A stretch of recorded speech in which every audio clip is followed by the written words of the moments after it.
Good morning and welcome back to my channel. So here we are in Essex, UK. It's a lovely sunny morning today. I'm so pleased to be seeing these lovely days again. We've had so much horrible, dreary, grey weather, which for Essex is really unusual at this time of year. Quite often we've had a good heat wave up to now, but luckily the bank holiday weekend changed all that and it's now well over 20 degrees, which is so nice. And today I want to do a little video about French lavender.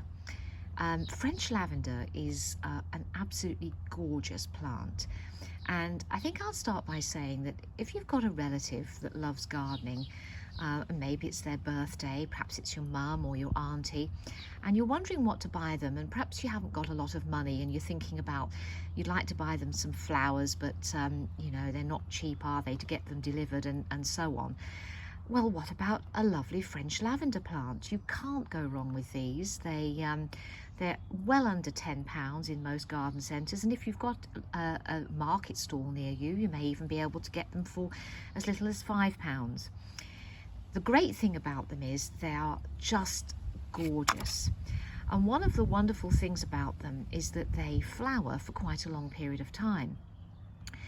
If you're talking about buying them, you quite often will find that they're already in flower, and different garden centres will buy them at different stages. So you can usually buy them in flower from May right through to the end of September, and that's lovely if you want to buy a present for somebody and you want them to look lovely when you actually buy them and give them. So what do I love about them? Well, everything.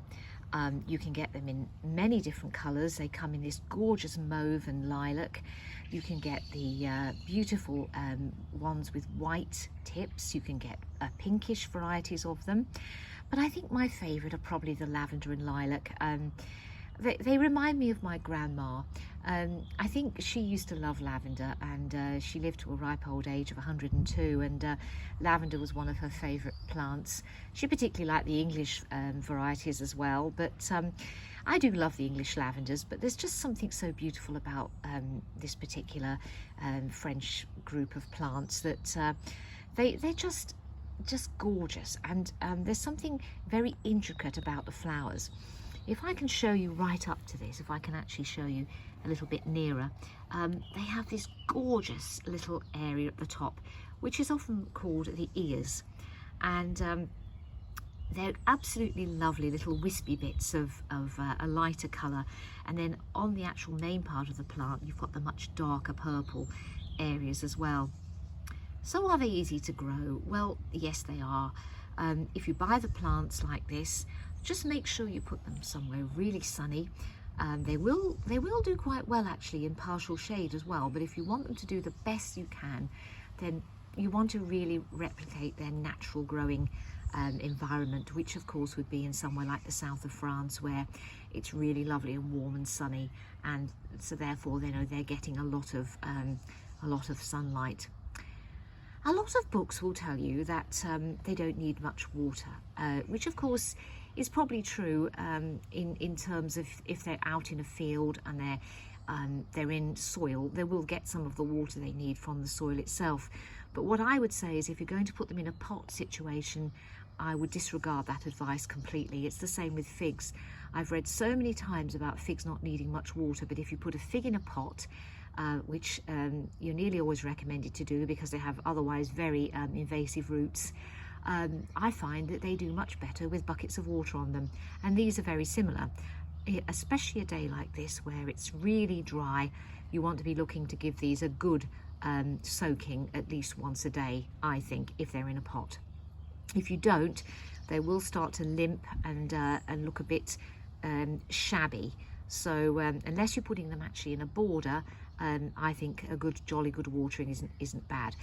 But having said that, don't put them in any kind of compost that isn't free draining. You don't want them to be soaking wet roots, so they need good free draining.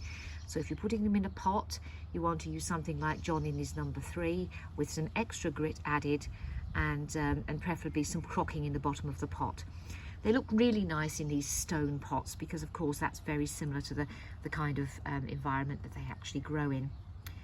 Once they've flowered and they start to go over, all I do is just trim them back slightly with a good sharp pair of secateurs. You want something really that's going to give a clean cut, because you don't want any kind of infection getting into them. And so that's what I do, and that will probably cause them to flower again. And then towards sort of the late summer, maybe August, September time, what I'll then do is to actually prune the entire plant and cut back about a third. Not as much as you would with an English lavender. You don't want to take too much off, but you will want to give them a small prune. Otherwise, what tends to happen is they get very wooded stems, and if you get too much wooded stems, then they don't make good flowers the following year. The lifespan of these plants is about 4 to 5 years, even if you do this, so you will have to think about replacing them, but you can take semi-ripe cuttings from them in the summer, and of course you can also grow them from seed in the springtime. So there's plenty of ways of propagating them. I think the best thing about these is if you come out in the garden in the heat of the day, you will find them covered in bees. In fact, that's how I first decided to buy them. I went to a garden centre and they were absolutely covered in bees, and I thought, well, I've got to have those because I love bees so much. And at the moment it's early in the morning, so the bees aren't around, but very soon they'll be going from one to the other, and it's one plant to the other, one flower to the other, and it's just so beautiful to watch them. So, you know, I think these are a great present. They make a wonderful present for somebody. You can wrap them up in a lovely perhaps lilac wrapping paper or in a lovely bag and hand them over, and for under £10 you've given someone many months and years of pleasure. So I would say they're a wonderful alternative to a bunch of flowers. Very well, I think, received by anyone who loves plants, and certainly well available throughout the season. And they come in all sorts of different size pots as well. I've seen them, you know, very small pots and right through to quite large ones, so everything to suit all your budgets really. So I can highly recommend them. The only place you won't put these is in a north-facing bed, because they do want the sun. But if you follow all the things I've said, you really will get many weeks of pleasure out of these. And it is the flowers. I mean, look at the little flowers. They're so beautiful. They're just a joy to see. And it is one of the most wonderful things, I think, in life, to just come out in the garden and have a real close-up look at something absolutely stunning like these. They're like little rabbit's ears. Sometimes when you go to the garden centre, you might see them known as I think you pronounce it Stoechas. You might also see them called butterfly lavender or rabbit's ears lavender. I've seen all sorts of things, or even Spanish lavender is a variety of them as well. So look out for all of those, but they're not the English lavenders that you normally would see. They're very beautiful, and I highly recommend them. So there we are, the lovely French lavenders.